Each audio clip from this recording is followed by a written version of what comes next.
Hello and welcome to another edition of Unpopular Review Entertainment, ladies and gentlemen. Today, we're doing a movie that I picked.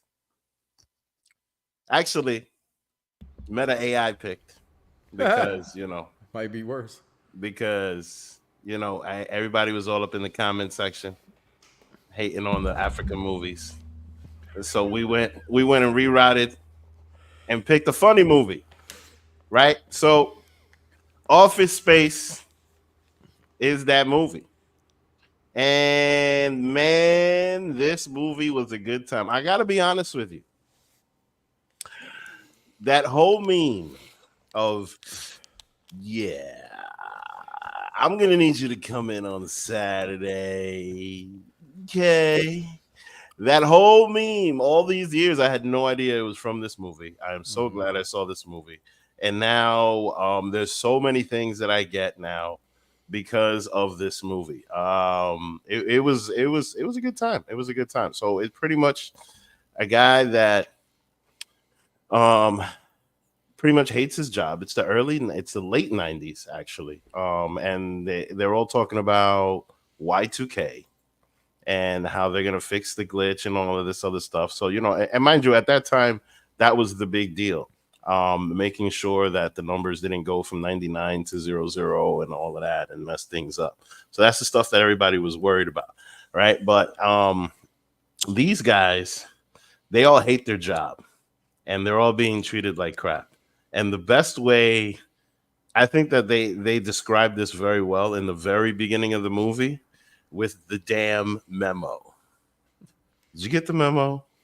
You got two people telling this guy about the memo, and then he gets a phone call about the damn memo. Oh my God, I would want to strangle somebody already. And this movie just had an enormous amount of different things that are relatable to people working in an office setting. Now, I think this movie came out before the series The Office, but I have a feeling this inspired that. Yes. I don't know. I mean, I think you would know because you're like because I'm old. No, because you're like a TV historian. I'm not the biggest fan, however, of The Office. The TV show, I do think that it's funny, but the Office TV show came out in the mid 2000s, like around 2003, 2005, somewhere like that. I do know from watching this movie today that this movie's The Office, the TV show, popular TV show on NBC, is the reason for this for that TV show came from this movie. Okay, so that's evident, that's clear, and I'm with you. There's just memes that I never knew before, like my man Gary Cole, who plays Bill. I love him mostly from Entourage, being on there as Ari Gold's buddy. My Sorkin notes, but Jennifer Aniston in this movie. I mean, what's my guy's name who played Peter? Ron Livingston. That guy. I mean, it had some things to it. It had some things. I would say this much about the pick. I feel like I was watching, what's the movie with Jay and Silent Bob? Clerks. Yeah. Right? Yeah. Or Mallrats. It felt like that in the sense of how it was shot as a film. I don't know. It was definitely very 90s. Right. So it was very 90s with a camcorder 90s shot, you know. And so for me to watch it in that state, we just got finished doing 1960s Ocean's 11. It was shot better than this was to me from 1999. So, but it did have that feel. If you look at it, it kind of had that same camera grain as you refer to it as say the 40-year version, 40-year-old version, right? But the way it was shot, I wasn't the biggest fan of this film. Had a lot of good things in it, though. I did find myself chuckling, if you will, so to speak. But I just thought ultimately, man, Vic, what you got me watching? But it's the movies that start with the letter O. So nobody or wanted out of Africa. So we got The Office, and this is what you had us watch. So executive consultant, your thoughts on this class? This is a cult classic film, by the way. Just so you know. I didn't know that. That's the funny thing. I didn't even know this was a cult classic. I'll tell you that much. Like, that's great. So I'm watching this movie and I'm laughing a few times. Ha ha, chuckle, chuckle, chuckle. I'm gonna need you to come in on Saturday and maybe Sunday too. You know, ha ha, chuckle, chuckle, chuckle. That shit was fun. It was. It really was, because he was told how to avoid such things, right? Yeah. You thought about his neighbor. The whole process. He said, "Hey, just do this, do this, do this. You won't have to do a thing." What happens at the last minute? Bam! Ran into his manager. Yeah, I'm gonna need you to do that favor for me, right? That was hilarious. You know what else was hilarious? I thought it was funny because, we all have had jobs. We all have jobs. We all been there. We know how it is when you are working at a job, right? I've been on both sides of the spectrum when it comes to this. Hey, did you get the memo about the cover letter? Vic just mentioned it. Did you get the memo about the cover letter? Yeah, I got the memo. Well, I'll take care of it. Oh, okay. Well, it's a problem. That's pretty much what you're saying. Make sure you do what you're supposed to do. Then another boss comes in. Hey, we got to talk about the memo letter. Then they get the phone call. Because they all talk, and then you have to deal with it no matter how petty the thing is. You got to hear about it over and over again. That is so annoying at a job you already hate, especially if you already took care of the problem. Mm-hmm. It's frustrating. So from that perspective, I can relate. I'm going to do something a little unorthodox. Can you forgive me, Vic? I'm going to do it. I got to do it. I want to do it. I'm going to give you my 10 best quotes from this movie, and I'm doing it, my good friend, in honor of you for picking this movie. Yeah, that's not going to be necessary. I was told I could listen to the radio at a reasonable volume from 9 to 11. Yo, that guy. Hilarious. Yeah. Let me tell you how it relates to us in this movie. This is a telephone. 9 to 11's numbers are 911. I wanted to call 911 and say that I'm on suicide watching this movie. That's one. Now let's go to another one. Sounds like somebody's got a case of the Mondays. That's how I felt about watching this movie on a Thursday. Nice. I got a case of the Mondays. Okay. Number 8. Next Friday is Hawaiian Shirt Day. Hawaiian Shirt Day. When I see somebody wearing a Hawaiian shirt, I want to immediately take it off, go take a shit in the bathroom, and wipe my ass. That's how I felt about watching this movie. Okay. First of all, in the late 90s, yeah, go ahead. The people's champion and the final boss was wearing Hawaiian shirts every week, and people were buying Hawaiian shirts, and they were the rats. And you know who else made Hawaiian shirts? Iceberg. And Iceberg was a top brand back then. You had to pay $250 for a Hawaiian shirt. That was Iceberg. I want to. Can I want to get my blinds? Because well, I guess you wouldn't like me because Miami Vice. The list goes on what Vic is saying. It's definitely a high fashion thing to rock a Hawaiian shirt. You know how? Is it sexism? Or did you just? I don't know. Maybe. I have no idea. I have people skills. I'm good with dealing with people. Victor is not good with dealing with people because he picked 2 shitty ass movies. So I can't agree with that. I believe you have my stapler. He said with menace in his eyes. That's how I looked at Vic's picture on his Facebook profile when I was about to message his ass and say, "Why the freak did you pick this movie?" You were in the chat when I picked the movie. I asked Meta I didn't know it was gonna be this bad when I watch it. We find it's always better to fire people on a Friday. You lucky today is Thursday. If it was tomorrow, we fire. Now, illegal Samir, you know this is America. America gives people the free will to fuck me over, and I felt like I was fucked over in this movie. It's a lot of quotables in this movie, man. I know, right? Call it a going away present. I'm everybody, you know what, the cat's out the bag. I'm taking a brief vacation coming up next week. They said, hey, here you go, pal. Take this as a going away present. Say hello to Bloomberg for me. It's a fantasy world. I felt like I was in fantasy watching this movie. I asked for a Mai Tai, and they brought me a pina colada. I asked for a good movie. Vic brought me this bullshit. Ladies and gentlemen, we're going to take a quick commercial break because we got something immediately after that. When we come back, thumbs up, thumbs down. Stay with us. You're watching a popular review. What if you couldn't remember your real name, your first kiss, or your last goodbye? I don't remember. All your memories. Name's Charlie. I'm coming back.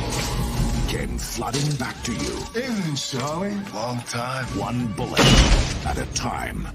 I got movement on Samantha Kane. Good. I may have a lead on someone. They still have some of her stuff. This man, he's gonna help me find some things out, so we'll be safe. Your full name is Charlene Elizabeth Baltimore. Charlie Baltimore's alive, sir. Who are you? Name's Charlie. The spy.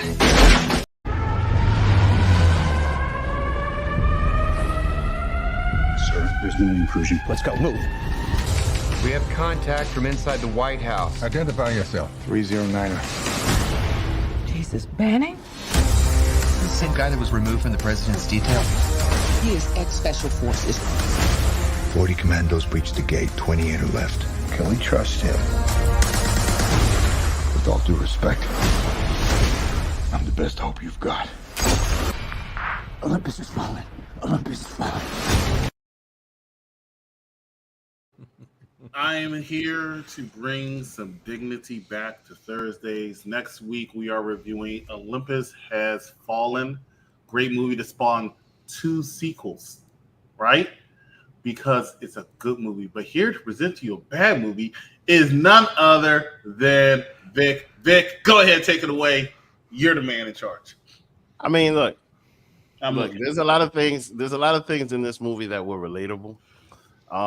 Especially to people that have office jobs. You know, now one of my favorite scenes was when they one of my favorite scenes was when when they first got fired, when the 2 programmers got fired, and then he was just like, hey, I got a little going away present. And man, they took that printer and they demolished it, bro. Like they threw out so much emotion just beating up that printer. And you know what? Here's the truth. Like there was a time in my life where I did that with some pots. It's just one of those days. You know what I mean? We put that song on and things were just getting demolished. I never did that. That shit was you have no idea how much fun it is to demolish things, to break stuff. You live in New York. This should surprise me. To just not. I mean, like, you know, we did this with a bunch of pots and pans. No, I've never done this either, though. But he's making it sound so normal. It really is. Like it is so. Oh, is it? Okay. Have you ever taken like a sledgehammer and like hit it to the wall, or like you know what I mean, just broke it, something like that? Have like, you ever asked yourself a question like, why we've been friends for so many years and we've never gotten to an argument? This is why, because I don't want to get him. Never. Oh man! We have 3 minutes. Get to the point. I mean, let's not that was just very. I mean, like, but listen, that was very relatable. That whole thing, this whole movie was very relatable because there's people that hate their jobs and do what they want to do. And then the thing is that the main character, he got hypnotized and then just started doing everything that he wanted to do. It reminded me of an episode of Seinfeld where George just did the exact opposite of everything that was in his mind. And it was great because he ended up getting the girl, he ended up getting the promotion, he ended up figuring out the whole thing, and ended up getting away scot-free because the damn building burned down. And the guy, the moldy guy, the guy with that mumbles a lot, I don't know how he did it, but he straight up blew up the whole damn building. You know, I hated his character. I could not stand him. You know, he just annoyed me that whole movie from the beginning scene. I hated him. I hated the guy who like playing black music, but then when black guy goes around, he locks his music, unlocks the door. Yes, exactly. I'm glad I was going to press it, so I'm glad I was being because but whatever. 2 minutes.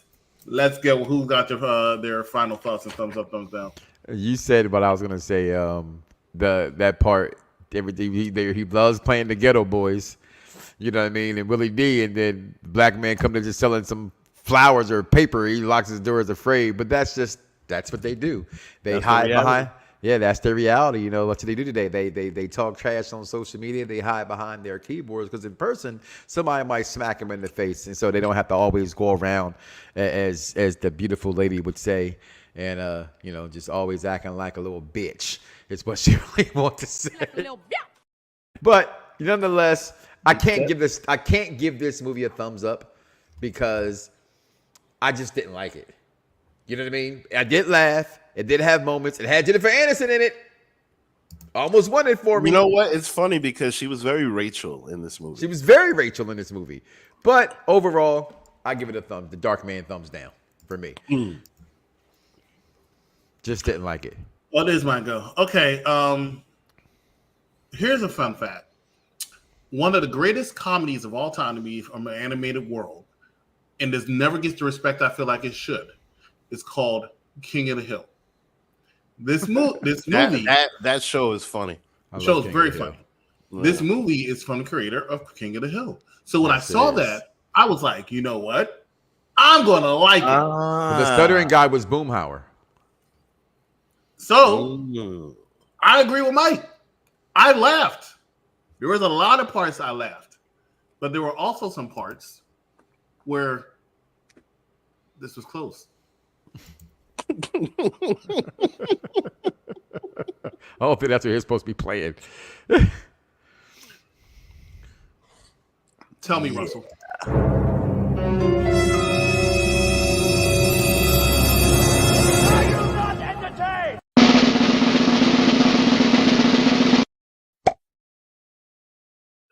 Really? No. Just couldn't do it. Yeah, all of that wasn't necessary. It wasn't necessary because as bad as that was, all of that, and it was bad. It needed to get the extra oomph. But I will not give you too much flack, Vic, because at the end of the day, I did laugh. I was not really entertained, but I did laugh. And more importantly than all of that, it was not out of Africa. You might have liked that movie. You don't know. You don't know. You know that man don't like nothing about no love, so he wouldn't like that movie at all. Facts, that's true. Get on here, man. Get up out of here, Vic. You gave us a thumbs up? Did you give it? He can't give a shit yet, but of course you know he's going to give it a thumbs up. But let him tell you why. Let's tell you why. Respect. I mean, hey, listen. I'm glad that the mumble guy got his stapler back at the end of the movie. I thought that was kind of cool how they found the stapler in the rubble, And I really liked when Jennifer Aniston flipped off her boss, because at first I thought that it was the same guy playing both roles. Okay, because both of them are like, yeah, okay. And the other reason this movie resonated with me is because in my lifetime, a lot of people have said the word okay, like when they're trying to be really condescending, so that just bang. So I give this a thumbs up. I mean, y'all knew I was going to do that, so yeah, we know that, and that's what it is. So we guess we see you guys next week for another fantastic, splendid film called Olympus Has Fallen. True story. I haven't seen this movie. So excited to go see it. I guess we'll catch you guys next week. Peace. Yep.